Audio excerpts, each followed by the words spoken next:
This SUV comes with all the features you'd expect from a prestigious luxury automaker, including a supple leather interior, air ride suspension, an enormous panoramic sunroof, and a powerful V8 engine. Actually, I'm talking about this Mercedes, which I just picked up for only $1,500. I know, it's hard to believe that this once $70,000 loaded up Mercedes could be bought in such clean condition for just $1,500. But here's the original invoice from the auction where I won it with a $1,500 final bid plus a $165 fee for a total of $1,665. It was cheap for a reason though, and that's because it was sold as is with an engine problem. Now this is a perfect gamble because there's really not much to lose. I'd imagine you could find 2 or 3 parts off of this car that would be worth pretty much what we paid for it. But of course, that's not why I bought it. I want to see if we can fix this up and make it roadworthy on a budget. Yeah, you can see the battery only has 3 volts, so let's send power to it. There we go. I hear it dinging.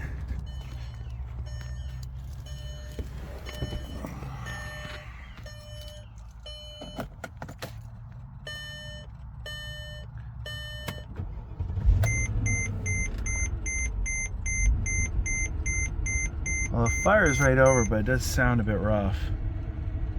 Yeah, it's got a half a tank of gas in it. That's not bad for an auction car. Oh yeah, you hear that? But as it feels and sounds like it's missing, you see the lights are dimming in and out. This could be an electrical.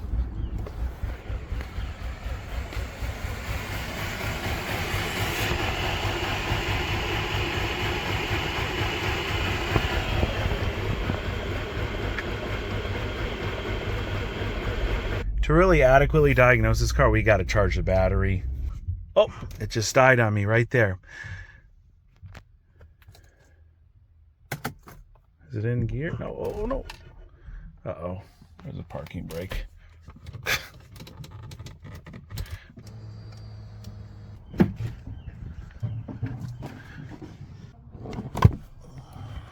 Everyone says you just kind of got to manhandle this thing. There we go. All right, look, that battery is around a year old, so I'm betting we can charge it and get it going again. Currently the battery's out of the R class being charged up. Once it's finished, we'll reinstall it and see if that helps our rough running condition or if we need to dig a little bit deeper. But check this one out really quick. I've been getting super lucky on cheap Benzes as of late.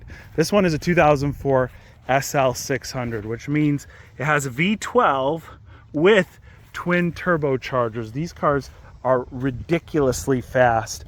They were rated at around 500 horsepower, and everyone says that number is quite a bit underrated. And with a tune, they make something like north of 600 or 700 foot-pounds of torque. This one is a little rough around the edges. I did get it in running condition, but the final bid on this was just $4,100. So I can't wait to dig deeper into this and bring you some videos on it. Make sure, if you're not already subscribed to the channel, you follow for projects like a $4,100 V12 twin turbo Mercedes-Benz. Can't do a video about cheap Benzes without quickly bringing up my daily driver for the last few weeks, the E55 AMG that I picked up in pretty neglected condition for just $5,000 on a private party sale. After a couple batteries, a brake job, and some new fluids, pretty much everything on this car works. There was just one last thing that this car desperately needed to be roadworthy. And if you happen to catch the last video, you might have seen that when we were taking the wheels off to do the brake job, one of these tires was completely down all the way to the cord. Now, the second I saw this, I didn't even go inside. I just went straight to PriorityTire.com, where they have the internet's largest selection of tires. And I found these high-performance Arturos for an amazing price, like less than half of what a comparable set would cost at the local tire shop. And as soon as the new tires were delivered, I loaded them up in the car and drove to my local tire installer. When just 3 or 4 miles down the road, I heard a thump, thump, thump, and I knew instantly that a rotten old tire had let loose, but I couldn't believe it when I got out of the car and checked. It was the opposite side tire that went. It split right open, so it's a great thing we ordered 2 replacements. Now, we had to go park the car in a nearby parking lot. My brother came to the rescue with a jack and some stands. We pulled the wheels off the car and took them straight to the shop with the fresh tires where they mounted and balanced them. Now, in the case you might not have enough space in your car or you just don't want to handle your own tires, Priority Tire can ship directly to a local installer near you. Either way, shipping is always free at Priority Tire. And with our E55 ready to roll, before we drive, we got to take care of one other quick thing, and that's the wheels. This car came with an amazing set of OEM AMG wheels, but they were all in really rough shape. So while they were off the car, we did a quick refinishing. Remember the front wheel that was coated in rotor metal and had turned to rust? This one was the most difficult of the set to refinish, as it took a lot of grinding, then cleaning, and even some more grinding after that, just to get the finish down to where we could apply a new satin wheel coating. And I think they turned out amazing, considering I only spent around 20 bucks in wheel paint and just a few sanding discs. I've put a little bit over 100 miles on this car since we had our new tires installed, and I gotta tell you, for their price point, these Aturos are super solid. They're a high performance summer tire, so they really grip and go, which you want when you got a car with over 500 horsepower, but they also retain a nice smooth and quiet ride quality, which you'd expect out of a Mercedes. I give them a huge thumbs up. Whether you need a new set of 4, or maybe you're like me and had a blowout and just need one, you're going to get the best price on the best selection available over at PriorityTire.com. Make sure you check out their current discounts because you might be eligible for one. But I'll let you know that you're definitely eligible for one, because as a viewer of my channel, you're going to get 5% off your order over at Priority Tire. Just use this code right here. I went ahead and dropped it down in the description box along with a link to PriorityTire.com.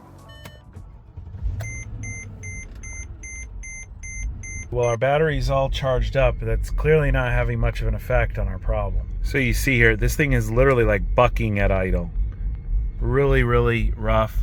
I mean, the idles hardly look like they're moving on the gauge, but it's shaking the entire car. So our next obvious step here would be to scan this car for trouble codes. And even though there's no check engine light on the dash currently, that doesn't mean there's not a passive code stored in the engine module. The problem is I did scan these codes and there are none. And that's likely because, well, our battery was just disconnected and, well, we had it completely out of the car. In some makes, what will happen is the memory of specific modules will be cleared when the battery's disconnected. That's likely the case with this Mercedes. So for right now, let's just do kind of the most simple and sensible thing and do a quick underhood visual inspection. The classic taped up Mercedes air inlet ducts here.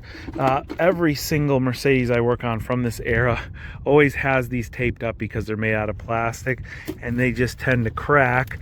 They're easily replaceable, generally readily available, but a lot of people just tend to throw these in the garbage and will run with the car like this, which isn't a great idea because then you're just sucking in hot air in the engine bay, but it will work. Now, this is one of these engine bays that looks like it's very difficult to come apart, but it's much simpler than it looks. Right here is the last component, and it just is sitting on these little plungers here. We got to wiggle it up and off the throttle body, and it should just come right out. There we go. Ugh.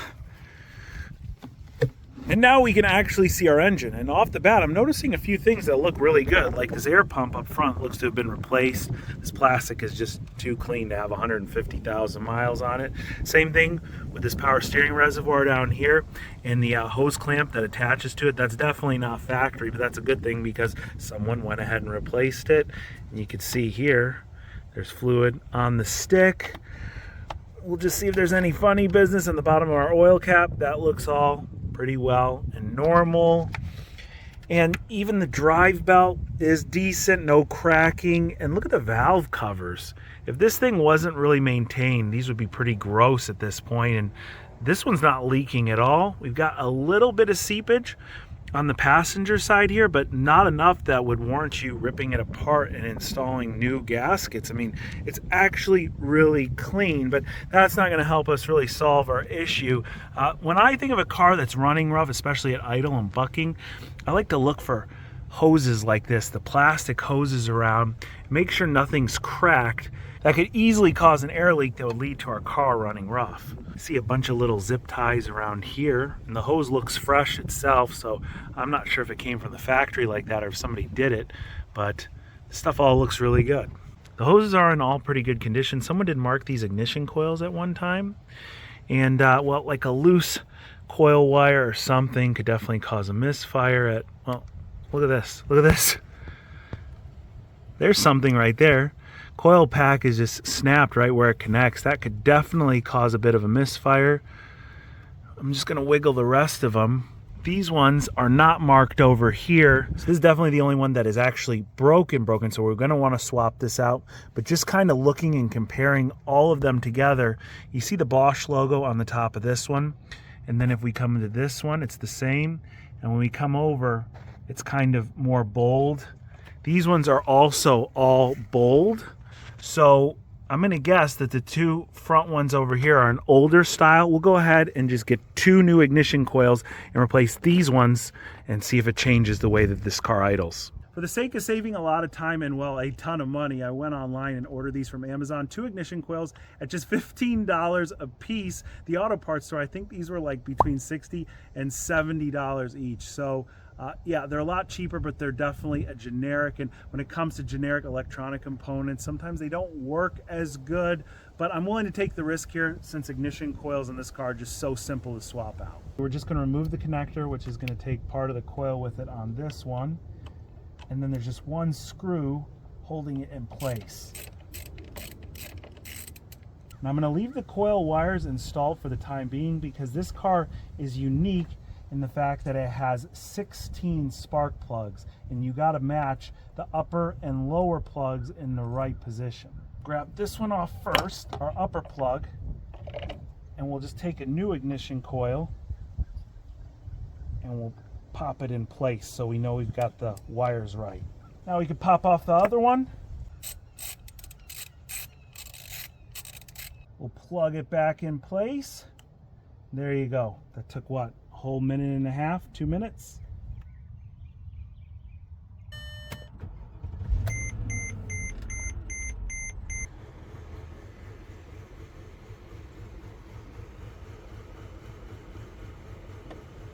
It still has a bit of a rough idle, but like substantially calmer than it was.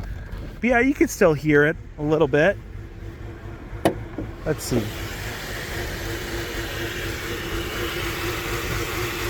Come on, throw a code already. You know, when you buy something as nice as this for as little money as we did and you don't get anywhere in the early stages of trying to fix it, you start to hope for the best and expect the worst because we don't want to continue to chuck money in this, even if it's a few dollars here and there, if the engine's bad. Now, if we wanted to go the old school route, we could start breaking out some specialty tools like a smoke tester, make sure that our vacuum lines really are in good condition, even the ones we can't see.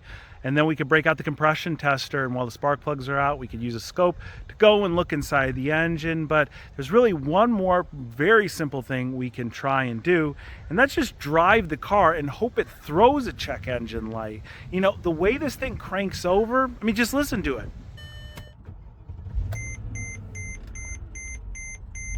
Anytime I've ever dealt with a car that has a failing engine, they never sound that good when you crank them over. There's a certain unevenness to a car with low compression. Not to mention, this engine is known to be a very reliable modern Mercedes V8. So I really think that if we just take it on a short test drive, it won't cause too much more harm to the car, but it might point us in the right direction. Funny thing is, the second you give it a few light revs, it seems like all your problems go away. Like, it feels great right now. It's only when it gets at idle that it is just horrendous. Now, mind you, I haven't given it a lot of throttle, so I don't know if it's gonna buck or misfire at a higher RPM, but like, watch this. We'll get down, and now it starts chugging again. Like, the whole car is shaking. And look, I've got my foot to the floor.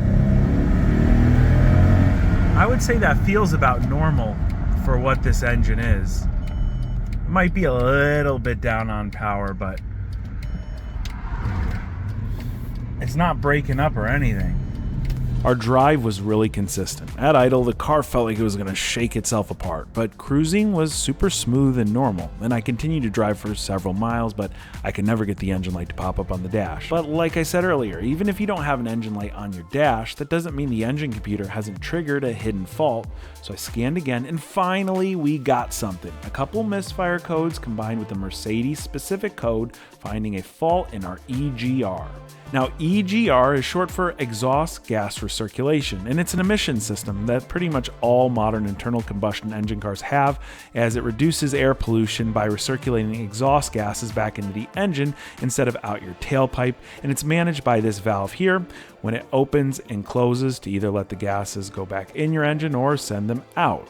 My friend Ian, who also happens to be a Mercedes-Benz tech, explained in very simple terms that this EGR system generally doesn't operate at idle. So if the valve is stuck open, the excess exhaust gases are displacing oxygen inside the cylinder, making it harder for the engine to burn our fuel and why our car is running rough. However, when we begin to drive it, when the EGR valve is supposed to open up, well, it's already partially open, so we feel it running pretty normal. Now, even though I went cheap on our ignition coils, the EGR is something I wouldn't scrimp on, mainly because it takes a bit more time to remove and replace. The funny thing is the cheapest no-name one I found online cost $150, whereas FCP sells an OE replacement one for $140. So it's $10 cheaper, a quality part along with a lifetime warranty. Amazing how the internet works, right? This job is still a DIY one, albeit a little bit cramped on the R-Class, as it's located on the back of the engine and there's not great access to it. But the only special tools I needed was a wobble extension and some e-torque sockets. And while we had the assembly off, I cleaned the pipe that leads to our manifold, then reassembled everything, put our air intake cover back on, and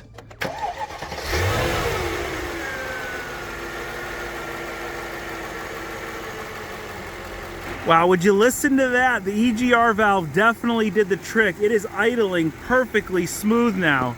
It's just amazing when you got an old car like this. With some higher miles, this has right around 150,000. You hear it starting to run rough. It can really freak you out. And how many times have you heard people say, you know, my car's really on its last legs?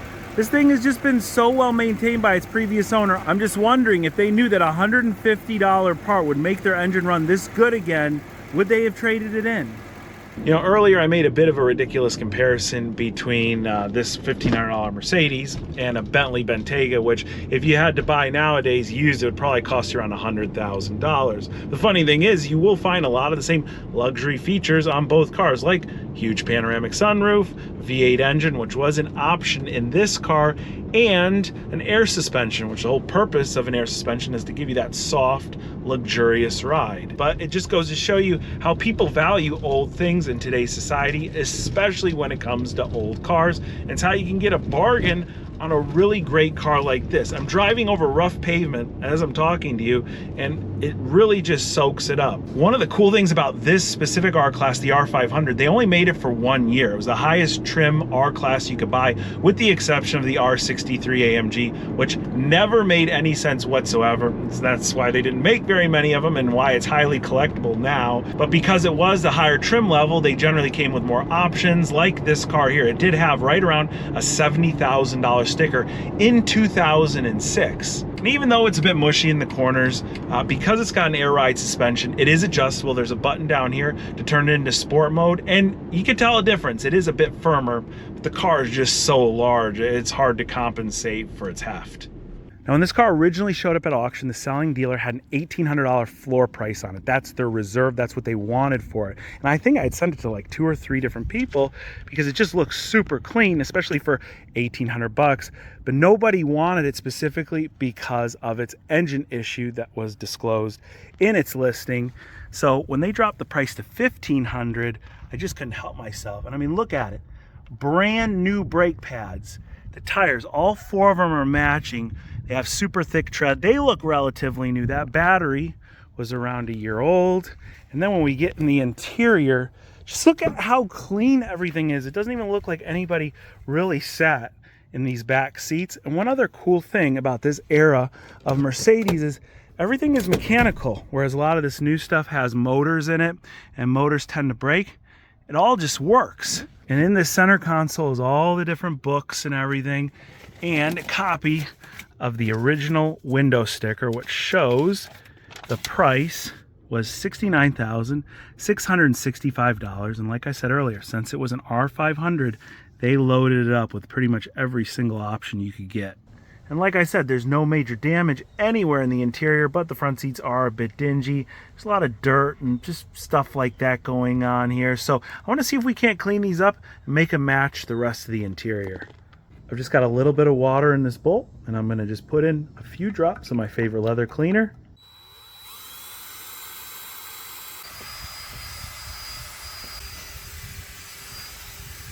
Here's what everything looks like after using a drill and some of our leather cleaner. You can see it's a lot lighter. A lot of those dark stains are gone, but some of the areas are still dull where some of the pigment is out of our seat. I'm lucky I had a little bit of beige leather coloring balm from another car I worked on a while back.